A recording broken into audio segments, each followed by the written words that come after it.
Hello student, welcome back to my YouTube channel Biochem Academy.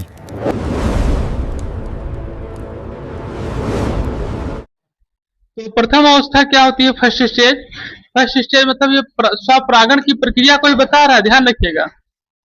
ये जो अवस्था बता रहा है एक तरीके से स्वपरागण की प्रक्रिया को ही व्यक्त कर रहा है, क्योंकि स्वपरागण के हम लोग डिफिनेशन क्या समझे। अब हम यही समझेंगे इसकी अवस्था के बारे में कि ये कैसे होता है। तो उसको दो अवस्थाओं में व्यक्त किया गया है, प्रथम अवस्था और दूसरी अवस्था। अब चाहे आप इसके प्रकार को समझिए और चाहे इसकी अवस्थाओं को समझिए, स्टेज जिसको कहते हैं कि प्रथम स्टेज पे क्या होता है और सेकंड स्टेज पे क्या होता है। ठीक है, लिखिए। प्रथम अवस्था में इसमें बताया जाता है, जिसमें एक द्विलिंगी पुष्प होता है। ठीक है, क्या बताया जा रहा है? इसमें एक द्विलिंगी पुष्प होता है। ठीक है, द्विलिंगी पुष्प के पराग कण उसी पुष्प के वर्तिकाग्र पर क्या कहते हैं? पहुंचते हैं। ये हो गई इसकी पहली अवस्था। अब दूसरी अवस्था में क्या बताया वो हम लोग समझेंगे। ये हो गई प्रथम, इसके बाद इसकी दूसरी अवस्था।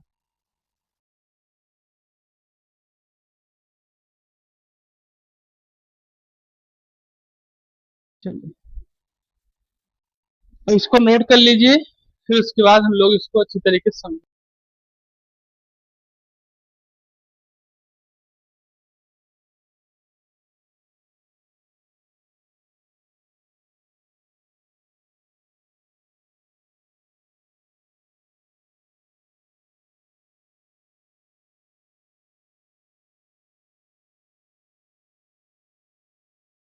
इसमें बताया क्या जा रहा है? प्रथम अवस्था में इसमें बता रहा है जिसमें एक द्विलिंगी पुष्प होते हैं। ध्यान रखिए, किसकी बात कर रहा है? द्विलिंगी की, यानी कि नर और मादा दोनों साथ में है। ठीक है, इसमें द्विलिंगी पुष्प के परागण उसी पुष्प के वर्तिकाग्र पर पहुंचते हैं, यानी कि जो द्विलिंगी पुष्प होते हैं उनके जो परागण होते हैं और जो उनके वर्तिकाग्र होते हैं, ठीक है, वो आपको ध्यान होगा।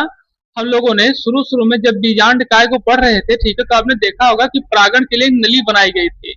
ठीक है, जो कि धीरे धीरे उसको पहुंचाने का क्या करता है? कार्य करता है। पराग नली उसको कहा गया था, आपको याद होगा। ठीक, तो यहाँ सबसे पहले होता है कि वे पुष्प इसमें आते हैं जो दो लिंगी होते हैं। जैसे हम लोग आपको बताएं, हम हमारे मतलब बहुकोशिकीय जीव में भी, ठीक है, बहुकोशिकीय जीव में भी बहुत से ऐसे जीव हैं जो दो लिंगी होते हैं। बहुकोशिकीय जीव में भी बहुत से ऐसे जीव हैं जो क्या होते हैं? द्विलिंगी होते हैं। जैसे आपके क्या हो गए? केंचुआ।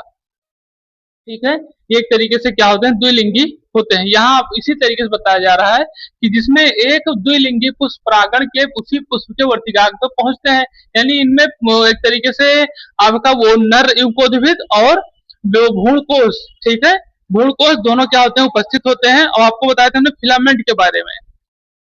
फिलामेंट के बारे में आपको ध्यान होगा, ऐसे था एक डंठल की तरीके से जो आता है। आपने देखा होगा इसको, जो गुड़हल के फूल होते हैं वो ऐसे कई सारे फिलामेंट बाहर की तरफ निकले रहते हैं और इस पे पीले पीले अवक्षेप लगे रहते हैं ऊपर, जो उसको से निकाले रहते हैं बीच से, देखे होंगे। ठीक, तो उसी के माध्यम से इसको क्या किया जाता है? भेजा जाता है ऊपर को। ठीक है, अब वही प्रक्रिया इसमें दूसरी अवस्था में क्या बताई जा रही है कि जिसमें एक ही पादप, इसमें क्या बताया जा रहा है? जिसमें एक ही पादप पुष्प के परागकण उसी पादप के दूसरे पुष्प के वर्तिकाग्र तक पहुंचते हैं। इसे इस अवस्था को सजातीय पुष्पादप, सजातीय पुष्प परागकण कहते हैं। अब इसमें क्या होता है? इसमें प्लांट स्वपरागण की प्रक्रिया करता है, लेकिन इसमें क्या होता है? नर एक मतलब एक लिंगी और दो लिंगी दोनों हो सकते हैं पुष्प। ध्यान रखिएगा, इसमें क्या होता है? दूसरी अवस्था में क्या होता है कि इसमें जो पादप होता है वो एक तरीके से कौन कौन से?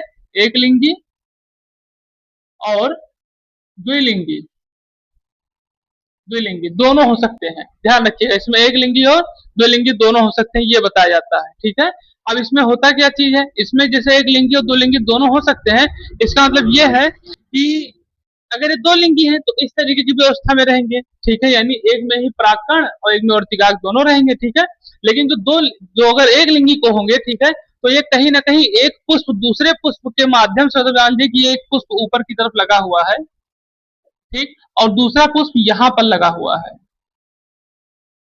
ठीक, अब ये प्रयास करेगा किसी तरीके से कि यहाँ तक अपने क्या करे? ये परागकण को पहुंचाने का कार्य करेगा। ठीक है, क्या करेगा? परागकण को पहुंचाने का कार्य करेगा, या फिर किसी ना किसी प्रक्रिया से ये वर्तिकाग्र को यहाँ पहुंचाएगा। ठीक, कोई प्रक्रिया के माध्यम से, या तो वर्तिका या तो परागकण, एक तरीके से मतलब परागकण ही चलते ही जाता। ठीक है, तो परागकण को पहुंचाने का कार्य करेगा और इस अवस्था को क्या कहते हैं, सजातीय पुष्पीय परागकण। अब कभी कभी ऐसा भी होता है, आपको बता दें, ये स्वपरागण की प्रक्रिया होती है, लेकिन कभी कभी ऐसा भी होता है कि स्वपरागण की प्रक्रिया में ही, ठीक है, स्वपरागण की प्रक्रिया में जो सजातीय पुष्पीय परागण की प्रक्रिया होती है, इसमें कहीं ना कहीं कोई पक्षी या कोई कीट भी इसमें भाग ले लेते हैं। जैसे कोई एक लिंगी है मान लीजिए, ठीक है, और उसके जब वर्तिकाक बाहर की तरफ निकलने लगे, ठीक, तो कोई पुष्प, इसी पुष्प में कोई कीट हो गया या कोई चीज हो गया जो आके इस पे बैठ जाएगा, ठीक है, तो वो एक तरीके से परागण की प्रक्रिया को सफलतापूर्वक प्रदान करेगा। कोई कोई ऐसा होता है, लेकिन ये प्रक्रिया सिर्फ ध्यान रखिए दूसरी अवस्था वाले पुष्प में ही होता है। इसके बारे में कि सजातीय पुष्पीय परागण उसी प्रक्रिया में होंगे या उसी में आएंगे, उस व्यवस्था में आएंगे जो कभी एक तरीके से व्यवस्था हुई होगी, या तो खुद से परागण करेंगे, ठीक है, जैसे हम आपको बताएं खुद से परागण करें, या तो फिर एक कीट से परागण कर सकते हैं, ये वायु के माध्यम से परागण कर सकते हैं, लेकिन जल के माध्यम से नहीं, ध्यान रखिएगा इसको, ठीक है। ये वायु भी तेजी के साथ चलेगा, तो अगर टच कर जाएंगे आपस में पुष्प, ठीक है, तो परागण की प्रक्रिया करेंगे। और ये सजातीय पुष्पीय परागण इसी तरीके से कार्य करते हैं। ये आते हैं आपके दूसरी अवस्था में, किसमें आते हैं, दूसरी अवस्था में। और प्रथम अवस्था में जो ये आते हैं, ये एक तरीके से खुद ही द्विलिंगी होते हैं, जिससे कारण से इनमें परागण करने की कोई समस्या नहीं होती, इसको आप ध्यान रखिएगा। अब हम लोग स्वपरागण में ही ऐसे चीजों को पढ़ेंगे, ठीक है, जो भी आप देखेंगे कि जो पुष्प के रूप में खिलते तो हैं, लेकिन उनमें पुष्प कभी नहीं निकलते, उनकी पत्तियां तो निकल आएंगी, इस तरह से आपको हम बता दें, क्योंकि बाह्य दलपुंज तो बाहर निकल जाएंगे, ठीक है। अगर आपको पुष्प याद होगा, पुष्प के पार्ट के बारे में, तुमने आपको बताया था कि इसमें बाह्य दलपुंज, ठीक है, तो उसमें बाह्य दलपुंज तो बाहर निकल आएंगे, लेकिन वो पुष्प खिलेंगे ही नहीं, ठीक है। तो हम लोग अब इसके बारे में आगे चल के पढ़ेंगे। होगी प्रक्रिया सब परागण की ही, लेकिन वो थोड़े अलग तरीके के हैं, ठीक है। तो आप इसको नोट कर लिए होंगे, तो चलिए आगे बढ़े फिर। चलो, चलिए देखिए इसमें क्या बताया जा रहा है। इसमें बताया समकाल परपक के बारे में क्या बताया जा रहा है। इस पादप में दोनों जननांग, ध्यान रखिएगा क्या बताया जाए, दोनों जननांग, यानी कि नर और मादा, ठीक है, इसमें दोनों जननांग होते हैं, ये द्विलिंगी होते हैं। और एक चीज और भी ध्यान से, नर और मादा दोनों साथ साथ परिपक्व होते हैं, ये भी ध्यान रखिएगा। इसमें नर और मादा क्या होते हैं, दोनों साथ साथ परिपक्व होते हैं, और ये एक ही पुष्प में क्या होते हैं, विद्यमान होते हैं, यानी कि एक ही पुष्प में क्या होते हैं, मौजूद होते हैं, ठीक। एक ही पुष्प में मौजूद होंगे, एक साथ ही दोनों की आयु एक तरीके से साथ ही परिपक्व होंगे, ठीक है, और दोनों जननांग इसमें एक साथ ही मौजूद होंगे। जैसे आपके कौन से आते हैं, जैसे आपके गुलाबास और पीली कंटेली के पौधे आते हैं इसके अंदर, ठीक है, जिसमें दोनों यानी एक तरीके से इसमें दोनों जननांग एक साथ मौजूद होते हैं, ठीक। तो निम्नलिखित पुष्प में बताया था ऐसे द्विलिंगी पुष्प जो कभी क्या होते हैं, नहीं खिलते हैं, ठीक है। अब इसमें कौन कौन, अब हम इसमें और चीजों को समझेंगे, नहीं खिलते हैं और ऐसे नहीं, हमने समझा समकाल परपक के बारे में, हम लोग जानेंगे इसी को। निम्नलिखित पुष्प, इसमें क्या बताया गया, ऐसे द्विलिंगी पुष्प, ठीक है, ध्यान रखिएगा, ये भी द्विलिंगी पुष्प ही आते हैं, ठीक है, जिसमें यानी कि नर और मादा क्या होते हैं, एक साथ होते हैं, ध्यान रखिएगा, ठीक है, नर और मादा एक साथ होते हैं। तो बताया था ऐसे द्विलिंगी पुष्प जो कभी क्या होते हैं, खिलते नहीं, यानी इनके पुष्प कभी नहीं निकलते, लेकिन ये ध्यान रखिएगा पीछे से बाह्य दल पुंज के माध्यम से सपोर्ट रहता है, इनमें पत्तियां रंग बिरंगी बाहर निकलती हैं, मतलब पुष्प के तरीके से बाहर पत्तियां निकलेंगी, लेकिन ये खिलेंगे कभी नहीं, ठीक। और ऐसे पुष्पों में क्या होते हैं, बंद अवस्था में ही होते हैं, ऐसे पुष्प किसमें होते हैं, बंद अवस्था में, यानी कि ये बाह्य दल पुंज तो इनका बाहर निकलेंगे, जो अंदर के और दल पुंज होंगे वो सब बाहर नहीं निकलेंगे, ध्यान रखिएगा। पुष्पों में अंदर बंद, ऐसे पुष्प क्या होते हैं, बंद अवस्था में ही पराग कोष फट जाता है, बंद अवस्था ही रहेगी, उसी के अंदर पराग कोष क्या होगा, आपस में मतलब तरीके से भारी मात्रा में होने के कारण से फट जाएंगे, और फिर उसके बाद पराग कण पुष्प के वर्तिकाग्र तक अंदर ही अंदर क्या होते हैं, ये बिखर जाते हैं, और बिखरने के बाद एक नए पुष्प का क्या करते हैं, फिर निर्माण करते हैं, लेकिन फिर से वो पुष्प खिलेगा नहीं, फिर यही प्रक्रिया लगातार चलती रहती है। और ऐसे पुष्पों को क्या कहते हैं, निम्नलिखित पुष्प कहते हैं, ध्यान रखिएगा क्या कहते हैं, निम्नलिखित पुष्प कहते हैं। और ये आते हैं किसमें, इसमें आता है आपका गुल मेहंदी और डेसोरा जैसे प्लांट, डेसोरा जैसे प्लांट इसमें क्या होते हैं, आते हैं, ध्यान रखिएगा। ये हो गया आपके स्वपरागण के लिए कुछ युक्तियां, जो कि दो प्रकार से बताई गई थी, समकाल परपक और निम्नलिखित पुष्प के बारे में, ठीक है। तो यहाँ पे खत्म होता है। हम लोग जानेंगे स्वपरागण के लाभ और स्वपरागण के हानि, उसके बाद ये आपका टॉपिक खत्म हो जाएगा।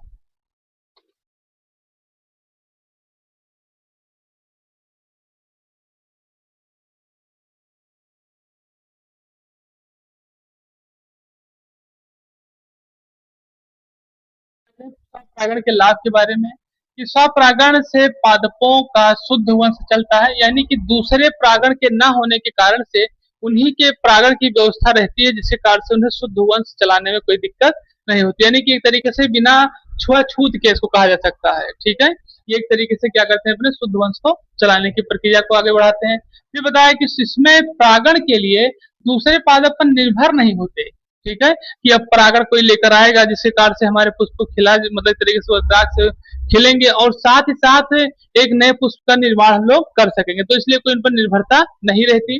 फिर उसका बता रहे इसमें ना सुगंध की आवश्यकता, न मधु, न पुष्पों के रंग की जरूरत, क्योंकि कभी कभी ऐसा होता है एक पाद, जैसे मान लो कोई पुष्प लेकर कोई परागकण लेकर आ रहा है, कोई कीट पतंग या वायु के माध्यम से आ रहा है और वो उससे मान लीजिए मेल नहीं खाया, ठीक है, तो एक तरीके से वो क्रॉस परागण हो जाएगा। इसको हम लोग पर परागण में भी आगे पढ़ेंगे। ठीक है, पर परागण में पढ़ेंगे क्रॉस परागण किस तरीके से होता है, इसका हम लोग आगे भी पढ़ेंगे। ठीक, तो इस तरीके से हमें क्या होती है, सारी समस्याओं से दूरी होती है। अब इसकी हानियों के बारे में हम लोग क्या करेंगे, समझेंगे। चलिए लिखिए, चलिए इसको नोट कर लीजिए, फिर हम लोग इसको क्या करेंगे, समझेंगे इनकी हानियों के बारे में।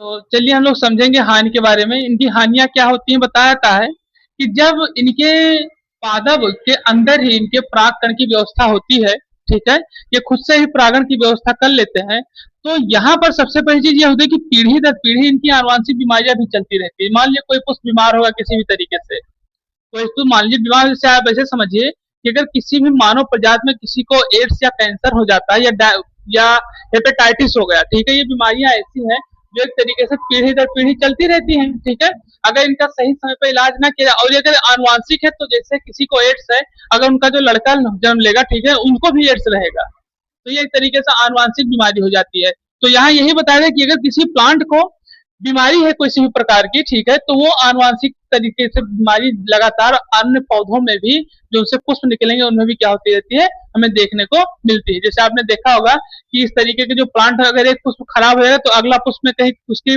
उसमें पत्तियों में छेद होगा, तो कहीं किसी वर्तिकाग्र में ही नहीं, किसी में वर्तिकाग्र ही नहीं रहेगा। ठीक है, इस तरीके की हमें समस्या देखने को मिलती है। फिर क्या कहा रहा है कि जब ये लगातार एक ही प्लांट, एक ही मतलब एक तरीके से प्राण का वो नरयुगोद्भिद, ठीक है, एक ही प्रकार से लगातार वही प्रक्रिया में आगे वंश को बढ़ाते रहते हैं, तो उनके बीजों की संख्या में भी कमी होने लगती है। ठीक है, उनकी संख्या में भी क्या होने लगती है, कमी होने लगती है, और साथ साथ वो एक छोटे और कमजोर रूप में हो जाते हैं। तो यहाँ वही बताया कि बीजों की संख्या में क्या होने लगती है, कमी आने लगती है, और साथ साथ उनके आकार और धीरे कमजोर होने लगते हैं। मटर के अगर देखी जाए अपेक्षा उन्हीं के नियम को, तो धीरे सूखने लगेंगे वो। ठीक, फिर उसके बाद बताया था कि बीज शीघ्र ही नहीं पकते, यानी कि जो बीज होते हैं वो तेजी के साथ पकते नहीं, यानी कि पकने का मतलब है कि फूटते नहीं, यानी जो परागकण है, ठीक, वो जो वर्तिकाग्र पर भी हम लोगों ने जो पढ़ा था कि क्या कहते हैं, सब हमने भी पढ़ा था, एक बंद पुष्प होता है और वो अंदर ही क्या होते हैं, फट जाया करते हैं। ठीक है, और अंदर क्या होते हैं, परागकण पुष्प के अंदर ही फट जाते हैं, वर्तिकाग्र बिखर जाते हैं। तो ये प्रक्रिया है कि जो वो धीरे धीरे कम पकते हैं, तो उनकी समस्या हो जाती है कि परागकण तेजी के साथ कार्य नहीं कर पाते और धीरे धीरे पुष्प क्या होने लगते हैं, तरीके से नष्ट होने की कगार पर पहुंच जाते हैं। ठीक, ये इनकी हानियां होती हैं। अब इनको इससे बचाने के लिए कई सारी चीजें इसमें और व्यवस्थित की जाती हैं। कभी कभी ऐसा होता है कि इनको देखने के लिए, इनका वंश चलाने के लिए ये देखा जाता है कि ये कौन से बाहर के परागण से, ठीक है, बाहर के परागकण से किस तरीके से इनका निषेचन की प्रक्रिया कराई जाए, जिससे क्या कहूँ, सुरक्षित बचे रहें।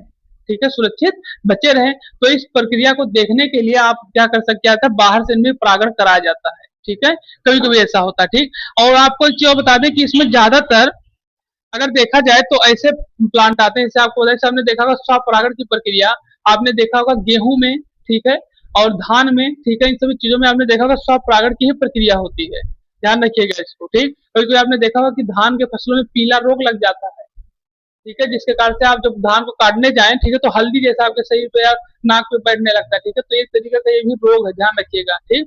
और ये अगर एक बीज में हो गया और इसको फिर अगली बार वही बीज को आप फिर बोएंगे तो फिर वही समस्या हो जाएगी। इसलिए जो एक तरीके से नए, एक तरीके से हाइब्रिड तरीके से उनको तैयार किया जाता है बीजों को, उसको आप लाएंगे बोएंगे तो उस तरीके की समस्या नहीं होगी, ठीक। तो इस तरीके से इसको हानि से बचाने के लिए इनको बाहर से परागकण के माध्यम से इनसे क्या किया जाता है, निषेचन कराया जाता है, जिससे ये हाइब्रिड तरीके से तैयार हो सके, ठीक है। ये चीजें आपको बताई जाती है स्वपरागण के बारे में। तो यहाँ पर ये आपका टॉपिक खत्म होता है। कोई समस्या हो आप इसको पढ़िए, जो न समझ उसको आप बताइए, फिर से बता दिया जाएगा, और नहीं तो हम लोग अब शुरू करेंगे परपरागण दूसरे पार्ट में, ठीक है, जो आपके परागकण के 2 पार्टों में बताए गए थे कि एक स्वपरागण होता है, एक परपरागण।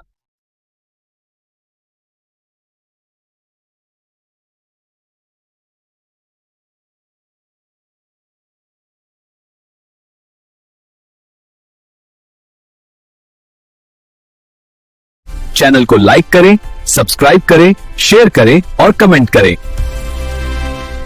The top important concept is coming up next. Subscribe now to the Biochem Academy. Don't miss it.